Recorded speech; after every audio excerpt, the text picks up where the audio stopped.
네, 뭐 오늘 SK하이닉스 한 5% 정도 반등세 보여주고 있습니다. JP모건에서 목표 주가를 300만 원에서 275만 원으로 낮춰 잡은 그런 찌릿한 흐름은 있었는데 그래도 무관하게 올라가고 있는 흐름 나타나는데요.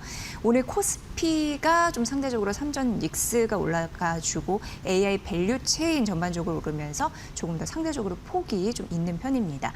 자, 그럼 오늘 전반적으로 시장을 어떻게 봐야 될지 8월 전략을 세워드리는 거고요. 송재경 디멘전 투자자문 대표 모셨습니다. 대표님 안녕하세요. 네, 안녕하세요. 네. 요즘에는 뭐 목표 주가 떨어뜨리거나 아니면 코스피도 마찬가지고 이런 부분 좀 흔들 때 굉장히 좀 긴장해서 보게 되는데 결과적으로 골드만삭스는 코스피 12,000까지는 목표로 해서 갈 수 있다라고 하면서 흔들지 않았더라고요. 근데 어쨌든 최근 보면은 코스닥은 뭔가 좀 탈출한 느낌도 들고 전반적으로 어떻게 보시는지 궁금합니다. 일단 말씀 주신 대로 아마 우리 개인 투자자분들은 아무래도 코스피보다는 전통적으로 코스닥을 좀 더 선호하고 개별 종목을 선호하는 그런 추세가 늘 트렌드가 있었기 때문에 아마도 이번에 하락장에서도 그전 상승, 4월 달 상승에서도 좀 소외됐었는데 이번 하락에도 똑같이 하락을 하면서 많이 뭐랄까 심적인 그러한 그 상실감 뭐 이런 것들을 좀 뭐 계좌도 털렸지만 심리 멘탈상의 그런 상실감도 상당히 컸을 수밖에 없는 상황이다 봐야 될 것 같습니다. 근데 확실한 것은 시장이 이번 7월, 6월 21일부터 시작된 하락장이 마무리되면서 그 와중에 시장의 변화가 조금씩은 좀 나타나고 있는 거 아닌가라는 생각을 해볼 수 있을 것 같고요. 미국에서도 확실한 것은 이제 순환매가 좀 들어왔고 국내에서도 이거 지금 차트가 열려 있네요. 순환매가 일정 부분 미국만큼 세진 않지만 돌고 있다 확인할 수 있을 것 같은데 여기에 제가 이제 세 가지 지금 지수를 비교를 해놨습니다. 코스피 200 시총가 중 그냥 코스피라고 보셔도 될 것 같아요. 그러면은 저기에 절반 이상이 삼전 닉스라고 보셔야 되겠죠. 그러다 보니까 파란색 선 가장 많이 하락을 했고요. 상대적으로 코스피 200인데 동일가중이라는 건 아시겠지만 n분의 1로 나눠 놓는 겁니다. 소위 n빵 지수다 이렇게 보셔야 될 것 같은데 이 보시면 저 위에 붉은색인데 이 하락 기간 동안 보시면 상대적으로 시총가중보다는 덜 빠졌다. 네. 거의 보합으로 가고 최근 들어서 반등도 생각보다 괜찮게 나온다 봐야 될 것 같고요.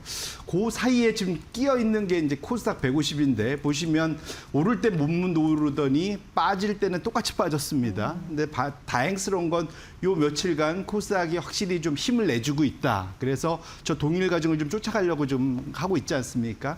그렇게 놓고 보면 확실히 시장이 4, 5월 달에 반도체 몰빵 이것의 그런 추세 흐름에서 일정 부분은 조금은 완화되는 측면에서 이제는 그 사이 많이 못 오른 오히려 더 많이 빠진 그 분야에 대한 관심들을 가져야 된다라는 것을 미국 시장의 흐름에서도 우리가 힌트를 얻듯이 그것을 얻었다 봐야 될 것 같고요. 추가적으로 7월 말부터 시작됐던 단일 종목 레버리지에 대한 추가적인 규제 투자하기가 좀 더 어려워졌죠. 뭐 이런 것들 자체도 수급을 조금 더 이게 반도체에 몰려있던 수급을 전반적으로 좀 분산시키는 효과들이 나왔다라고 본다는 측면에서는 좀 다행스러운 좀 시장의 흐름 변화하지 않을까라는 생각을 갖고 있습니다. 네.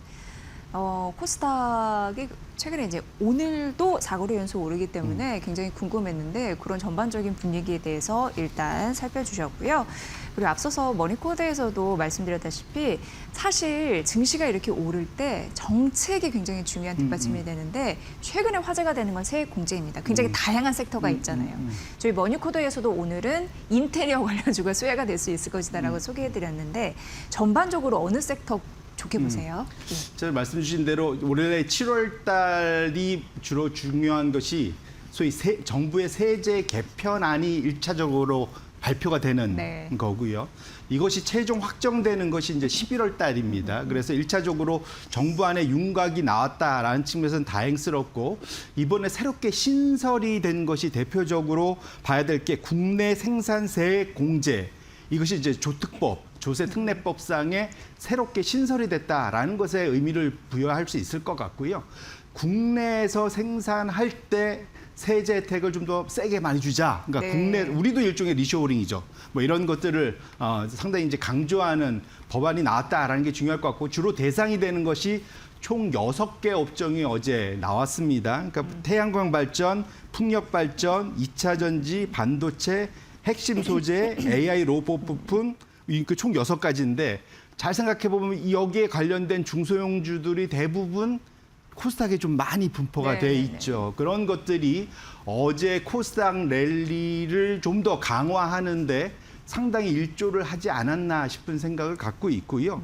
다만 제가 좀 아쉬웠다고 생각하는 것이 하나 있습니다. 이게 뭐냐면 제가 늘 이제 하반기를 보고 주가 억누르기 방지법의 수혜가 본격화될 테니 관련된 종목들을 좀 담아서 가보자 했는데 안타깝게도 어제 재경부 이 세제 개편안 내용에서는 상당히 그러니까 시장의 기대에서 후퇴한 또 이소영 그 민주당 의원의 애초 당초 법안에 비해서도 많이 후퇴한 그러한 법안, 그 소위 이제 그 안이 나왔습니다. 이건 결정적으로 안입니다.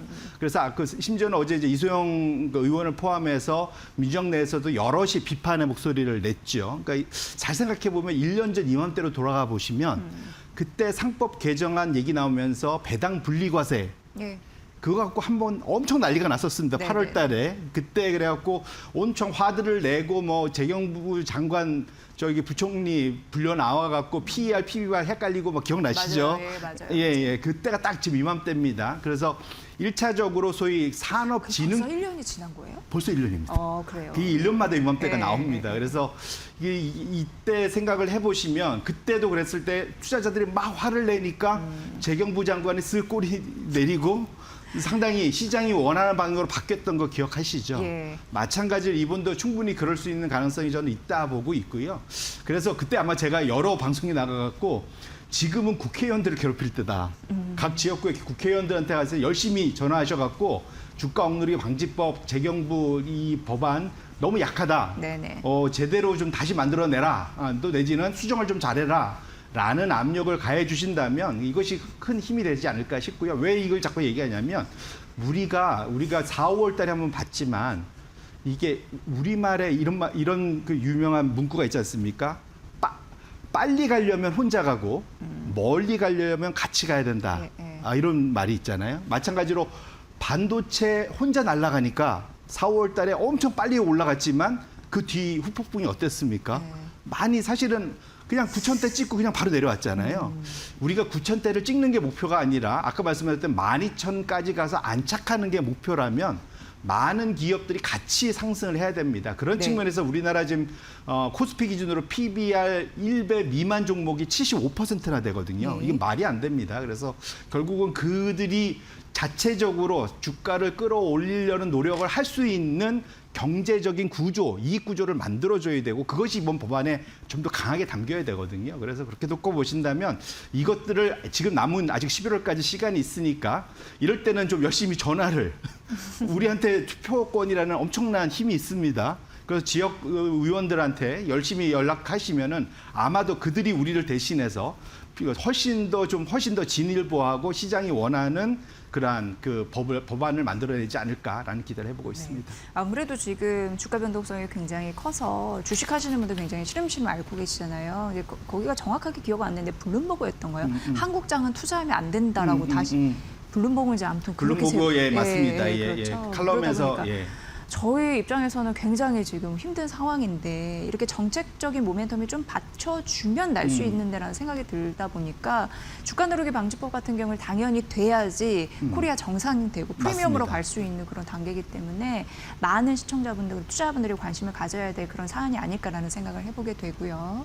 일단 그리고 지금 현재 그러려면 이제 반도체 투자 같은 것도 살아나야 되는데 맞습니다. 우리의 1등 그런 뭐랄까 산업이기 때문에 어쨌든 지금 대형주 실적 발표가 거의 지나가고 있습니다. 미국 쪽에서 하이퍼스케일러들, 그러니까 빅테크 이런 실적 발표가 지나가고 있는데 하이퍼스케일러들 위주로 주가는 좀 오르고 있는 흐름들이 확인이 되거든요. 이게 결국 국내 반도체에는 긍정적일까 싶어요. 어떻게 보세요? 아주 다행스럽다 저는 생각을 하고 있고요. 가장 큰 이유는 뭐냐면 여기도 마찬가지입니다. 반도체 메모리 업체만 주가가 날아가고 하이퍼스케일러 주가가 못 날아가면 그래서 한계가 있을 수밖에 없어요. 그 얘기는 뭐냐면 하이퍼스케일러들이 돈을 못 벌 거니 결국은 그것은 반도체에 투자하는 투자 규모가 생각보다 빨리 꺾일 수 있다라는 시장의 불안감이 거기에 녹여 있었던 거거든요. 근데 지금 상황을 보니까 하이퍼스케일러들이 메모리를 엄청 많이 사줘서 투자를 많이 해준 것이 그쪽 분야, AI 클라우딩 분야에서 매출이 엄청 잘 늘고 있구나. 그러면은 집중, 현재 많이 투자, 과하다 싶을 정도 투자하는 것이 미래에 더 큰 매출로 돌아올 수 있다는 확신을 이번 2분기에 투자자들에게 줬다는 측면에서는 상당히 다행이다 봐야 될 것 같은데요. 좀 왼쪽에 있는 차트가 뭐냐면 미국의 전통적인 아마존, 구글, 마이크로소프트 3사의 AI 클라우드 이 세 회사가 꽉 잡고 있죠, 시장을. 근데 이들의 분기별 매출이 전분기도 대단했다고 생각했습니다. 39% 전년 동기 대비 성장을 했었는데 이번 2분기에는 무려 48%, 46%의 성장을 보였거든요. 아, 그러면은 무리해서 투자할 만하네라는 투자자들한테 희망을 줬다라는 측면이 다행이고요. 그러다 보니까 우측에 우리 반도체 의 먹거리가 되는 미국의 하이퍼스케일러들의 설비 투자가 당초에는 한 38% 성장 올해 할 거라고 생각했는데 2분기 들어가는 초입에는 상당히 83%, 지금은 93%까지 올랐습니다.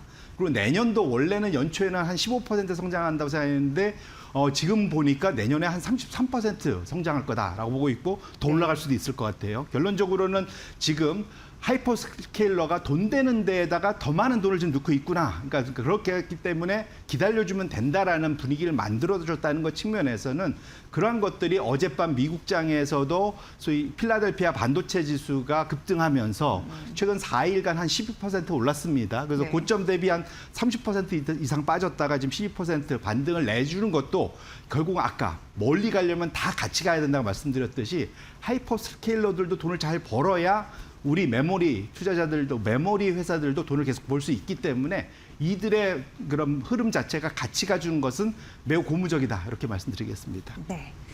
그리고 이제 개인적으로도 그렇고 또 이게 증시를 진행을 하다 보니까 최근에 저는 드는 생각이 그 장기 금리가 이렇게 무서운지 몰랐어요. 혹자는 이렇게 비교를 하더라고요. 이 장기 금리를 한 10배를 곱해보라는 거예요. 그러면 이제 목욕탕 사우나에 들어갈 때 그 온도라고 생각하면 뭐 47도, 50도 같은 거 홀라당 화상을 입으니까 그런 걸로 이제 비유해서 생각하면 좀 이해하기 쉽다라고 얘기하는데 최근은 너무 뜨겁잖아요. 50도, 그러니까 5%라고 해서. 이게 사실 AI 투자하는데 굉장히 걸림돌이 되는 것 같더라고요. 근데 아직까지도 발목을 잡고 있잖아요. 맞습니다. 어떻게 보면 될까요? 네. 일단 말씀 주신 대로 제가 제일 걱정인 것들이 지난주에도 와서 말씀드렸는데 8, 9월 달은 전통적으로 변동성이 확대되는 구간이고 미국 중간선거 때문에 좀 걱정스럽다 말씀드렸는데 다행스럽게 7월 달에 많이 미리 두들겨 맞아서 8월 달에 좀 좋은 스타트를 보이고 있는 것은 다행입니다. 그래서 이번에 반등 기회를 가진 것은 정말로 천만다행인데 여전히 시장에 이제 우려될 변수가 첫 번째로는 이 장기 금리다 보셔야 될 것 같습니다. 이제 두 번째로는 엔화 환율의 이제 흐름일 텐데 이 장기 금리가 왜 중요하냐면은 지금 장기 금리가 통상적으로 5%를 전후해서 주식 투자자들한테 완전히 다른 흐름으로 나타난다라는 것이 중요할 것 같아요. 그래서 우리가 골디락스라고 하죠. 보통 2에서 4%대는 오히려 금리가 올라갈 때 경기가 좋아지니까 주가가 같이 올라가주는 이런 모습. 지금 차트가 열려 있는데 X축이 미국의 10년물 금리입니다. 점선이 찍혀 있는 게 5%고요. 그러니까 왼쪽 편 5% 왼쪽인 2, 4%대는 저 Y축이 뭐냐면 코릴레이션입니다. 주가하고 금리의 코릴레이션인데 0 이상이면 같은 방향으로 움직인다는 거죠. 마이너스로 나눈다는 건 달리 움직인다는 겁니다. 그러니까 5% 미만일 때는 점이 다 어디에 찍혀 있냐면 0 이상에 찍혀 있죠. 결국은 금리가 올라갈 때 주가도 같이 올라간다라는 겁니다. 그래서 전혀 문제가 없는 좋은 환경인데 5%가 넘어가면은 저 아래쪽에 우측에 잔뜩 찍혀 있지 않습니까? 5%가 넘어가면 금리가 올라갈 때마다 주가는 떨어졌다라는 과거의 경험이 늘 있었다라는 네. 거죠. 결론적으로는 지금 상당히 5%를 근방에 좀 와 있습니다. 다행히 어제는 뭐 한 4.7 아래 4.62, 63까지 좀 내려오긴 했지만 여전히 불안한 상황인 거거든요. 네. 그래서 하반기에도 지금 미국이 국채 찍어야 될 것도 상당히 많이 있고 물가 불안도 여전히 조금은 남아 있는 상황이고 이러다 보니까 향후 우리가 열심히 지켜봐야 할 유일한 변수 중에 하나는 미국의 10년물 국채의 금리 방향성이 어디로 가는지를 지켜보시면서 지금 포트폴리오 관리를 하실 필요가 있겠다 이렇게 말씀을 드립니다. 네. 그리고 오늘 환율은 또 4원 정도 더 떨어지네요. 그래서 1,424원까지 내려와 있는 상황인데 글로벌리 환율 보면 요즘에 엔화가 그렇게 좀 뜨거운 화제입니다. 미국과 일본이 힘을 합쳐서 엔화 가치를 방어한다라는 이슈가 핫한데 미국이 굉장히 셈 잘하는 국가인데 뭔가 연관이 돼 있으니까 이렇게 공조하겠지라는 생각이 일단 듭니다. 어떤 이유에서 그런지 좀 차근차근 설명 부탁드릴게요. 1차적으로는 트럼프 대통령이 일본은 우리의 우방국이고 일본이 어려움을 겪고 있는 것 같아서 내가 잠시 도와주는 거다. 굉장히 이렇게 으르렁거렸었잖아요. 예, 가정까지. 그렇게 또 얘기했고 베센트 장관도 비슷한 얘기를 했습니다. 근데 결론은 정반대입니다. 지금 미국이 내 코가 석자입니다.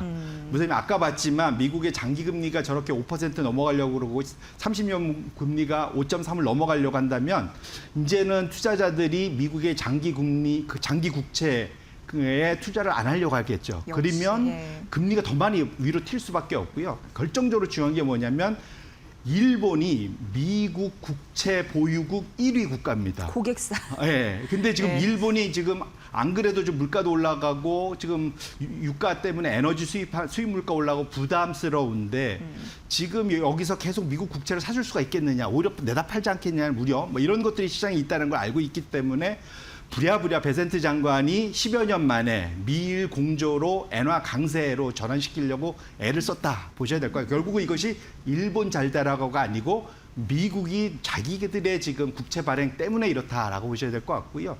이것이 우리한테는 트라우마가 있습니다. 지금 보시면 왼쪽에 2024년도 7월경, 8월경 한 달 사이에 엔화가 강세로 거의 13% 강세로 갔거든요. 그러니까 쭉 아래로 내려온 게 강세입니다.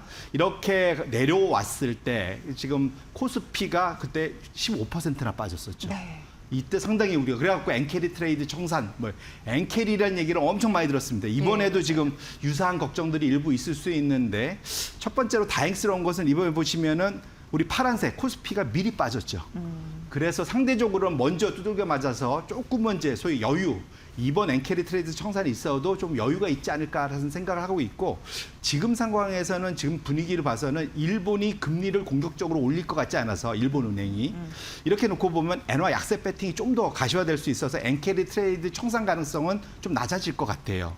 근데 문제는 이렇게 되면 미국의 장기물 금리가 다시 오를 수가 있습니다. 그렇죠. 예. 이게 약간 트레이드 오프의 관계에 있어서 이게 단기적으로는 오히려 엔캐리 트레이드 청산이 악재이긴 하지만 단기 이슈고 장기적으로는 미국 장기물 금리가 올라가는 건 장기적인 악재입니다. 그래서 무엇을 선택할 거야 이슈라고 한다면 저는 차라리 엔화 강세로 와서 빨리 이것이 해소되는 것이 낫지 않을까 싶은 생각을 갖고 있습니다. 그래서 네. 현재서 우리가 봐야 될 것은 미국의 장기물 국채 금리 열심히 지켜보셔야 되고 두 번째로는 엔화, 이 외환 시장에서 엔화 강세가 얼마나 빨리 올지 아니면 이것이 약세를 지속할지 여부도 이것이 금리에 영향을 미칠 거라서 이것이 우리가 당분간 쳐다봐야 될 주요 지표다 이렇게 보셔야 될 것 같습니다.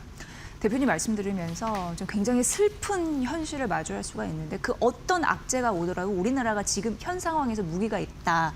그거는 굉장히 주가가 많이 떨어진 데에 따른 밸류 매력이다라는 생각이 드는데 엔캐리 청산 트레이드 같은 충격 같은 경우에도 많이 있다라고 하더라도 선반영됐고 주가 많이 떨어져서 좀 어느 정도 룸은 있구나라는 좀 확인할 수 있네요.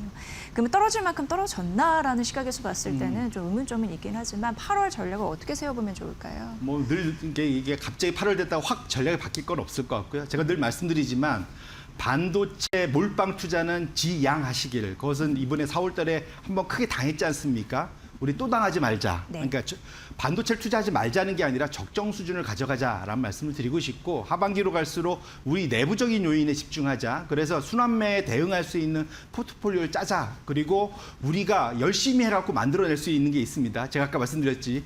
각 지역구의 국회의원 전화번호 찾으셔서 전화하시면 됩니다.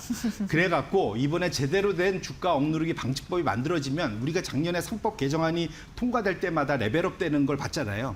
그때는 반도체 때문에 간 게 아니라 지수 전반적으로 갔었습니다. 마찬가지를 우리가 힘을 만들어낼 수 있기 때문에 그런 노력이 우리가 지금 이 여름에 집에서 편안히 할 수 있는 투자 방법 중에 하나지 않을까 이렇게 말씀드립니다. 네, 송재규 대표님이 그렇게 되게 강하게 말씀하시는 거 보니까 정말 주가 부양을 위해서 정책 모멘텀이 절실한 그런 코리아 장이 아닌가 이런 생각이 또 듭니다. 모두 관심을 가져야 될 때가 지금 바로 지금 현재이다라는 점 말씀드리면서 앞으로도 8월 전략 잘 좀 도움 주세요. 네. 그래야지 정말 이제 만선 좀 갈 길이 멉니다만 부지런히 갈 수 있을 것 같습니다. 오늘 8월 전략 세워주신 분 송재경 디멘전 투자자문 대표였습니다. 고맙습니다. 네.